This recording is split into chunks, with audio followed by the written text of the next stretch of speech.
I go to work and I go into there and I turn on my radio and I walk out the door, it's like I go into this world where nobody else is in. And I don't think people understand that you're in that world, in that different reality. And is 31 Quebec available to help out? We don't respond to any homeless deals unless we have complaints. Because since homelessness itself is not a crime, we don't get too involved in it unless there's citizens calling up saying they're drinking, they're smoking pot, they're blocking doorways, they're blocking the sidewalk, all those little disordered things. All right, I'm there right now. All right. So they'll call us into the area and then we'll start talking to everybody. Patrol will leave. And then my team will stay behind talking with the groups or just the individuals or whatever it is. And over the since we've been doing this for 15 years, everybody on the street kind of knows the homeless outreach team van. Even though law enforcement is there, we're not going to arrest them for whatever. That's patrol's job. You good, man? Yeah. I've talked to you before a whole bunch of times, right? So they kind of get to know who we are, and we offer all those alternatives. Like we could facilitate into the winter shelter, we can facilitate into St. Vincent's, we can facilitate into rescue mission. Because I can call and have somebody clean it. All right, whatever you don't want, just leave and we'll get it cleaned up. I was on a squad when he made sergeant. He came over to our squad and took over the squad. And then It's been downhill ever since. it's just And I was a sergeant over at Western Division, which is Ocean Beach and Hillcrest and stuff. And we were arresting a lot of drunks. I mean, a lot. We were, 40 a week. And they were just coming out. We were recycling through jail and the sobering center. And all of a sudden, my partner, John Leaning, he came up and says, hey, let's stop this. Let's try something different.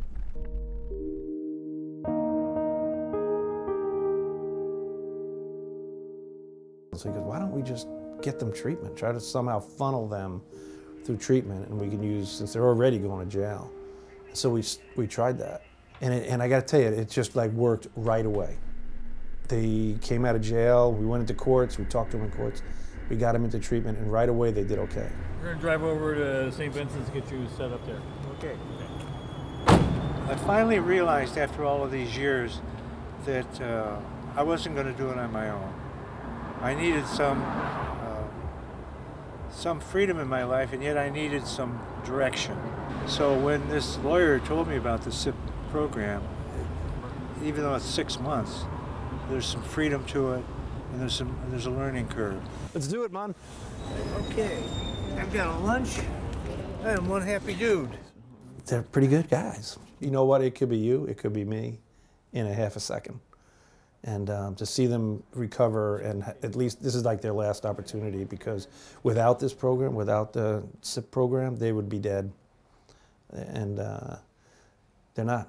Hug me and kiss me for the rest of my days. Like Elvis, he'll change. We'll just keep talking to him. One of these days he's gonna go, he'll figure it out. And then we'll get him into housing and you won't even recognize him. They call me Elvis. I'm not looking for a free ride. Right. What I'm looking for is a chance to get my life back into order. When I go home, I turn it off. I don't carry it with me or any of that. And I mean, sometimes it's upsetting. I mean, you see him there with his like legs and stuff. But it's his gig. He has a right to refuse. And my thing is, just keep talking to him. Because there are options for you outside of here. Like what? I don't know. They're going to talk to you about it today. There's probably housing options for you. So we've worked with Sergeant Schnell for many, many years. He has this great bond with lots of people that have been on the streets for years and years. He relates to them very well. He's able to work with them in a gentle manner and help get them the care they need. Well, they have an inside bed where you could still come out here all day and hang out. He's like a social worker with a gun, We found Eric. We did get Eric. Eric Anderson? Yeah. He's severely mentally ill. Yeah. Hey, I don't know how they dealt with him. this is Teresa. She's my replacement. He understands that to get some of these people the help that they need, they have to trust you. Where do you spend the night, though? And he's so good at building that trust and the rapport with the people that he's trying to help to get them to the day that they're ready to accept help. I'm glad things are going well, man. I think the city's doing 100 times better than when I first started this. I think there's a real movement to get things going. And we'll see.